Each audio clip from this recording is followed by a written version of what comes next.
ఇది కరగడం కోసం మాత్రమే బెల్లం వేడి చేస్తాను తప్ప పాకం కోసం కాదు.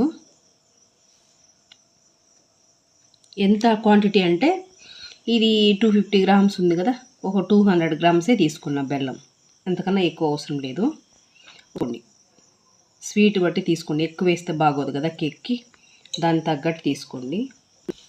ఇప్పుడు ఇలాగ ఓన్లీ వన్ డైరెక్షన్లోనే కలపాలి, కటన్ ఫోల్డ్ మెథడ్లోనే కలపాల.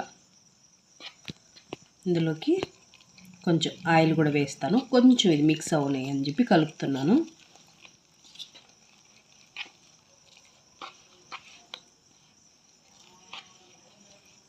ఇప్పుడు ఆయిల్ వేస్తాను. మీరు నెయ్యి వేసుకున్నా వేసుకోండి, నేనైతే ఆయిల్ వేస్తున్నాను.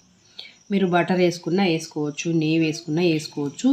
అయితే కేక్లో ఏంటంటే ఫ్లేవర్లెస్ ఉండాలి, ఏదైనా స్మెల్ వచ్చేది వేయకూడదు అనమాట. ఆయిల్ స్మెల్ రాకుండా ఉంటుంది కదా, ఫ్లేవర్లెస్. అట్లా సన్ఫ్లవర్ ఆయిల్ అలాంటిది ఏమైనా వేసుకోవచ్చు, రైస్ బ్రాండ్ ఆయిల్ అలాంటిది. నేనైతే అవి ఏం వాడను కాబట్టి నేను ప్రతిదానికి నేను అన్నిటిలోకి వంటల్లో కూడా కోకోనట్ ఆయిలే వాడతాను, అందుకని దీనిలో కూడా అదే వాడతాను, మాకు ఇది అలవాటు కాబట్టి. ఓకేనా, అయితే చూపిస్తాను. ఇది ఒక 100 గ్రామ్స్ దాకా వేస్తున్నాను ఆయిల్, ఒక 100 గ్రామ్స్ వాడుతున్నాను నేను.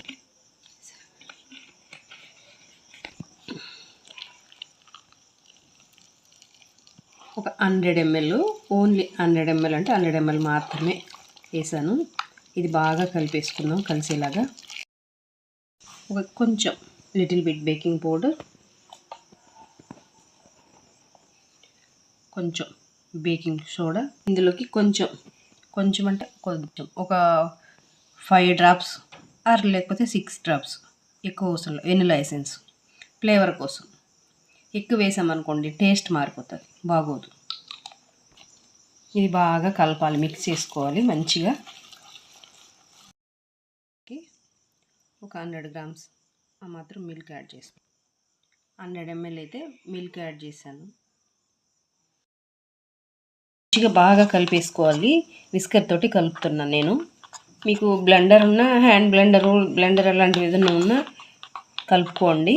బాగా మిక్స్ చేయాలి, బ్లెండ్ చేసుకోవాలి. అంటే ఒకేసి కటన్ ఫోల్డ్ మెథడ్లో కలపాలన్నమాట, ఒకే డైరెక్షన్లో. మనం ఎంత కలిపితే అంత బాగా ఫ్లఫీగా వస్తుంది కేకు. నేను చాలాసేపు, 10 మినిట్స్ అలా 10 మినిట్స్ పైనుంచి కలుపుతున్నాను. అదే మనకు బ్లెండర్ అనుకోండి కొంచెం ఈజీగా త్వరగా అయిపోతుంది. చియా సీడ్స్ వేస్తున్నా ఇందులో కూడా, చాలా బాగుంటుంది తినేటప్పుడు, పంటికి తగులుతూ చాలా బాగుంటుంది. అందుకని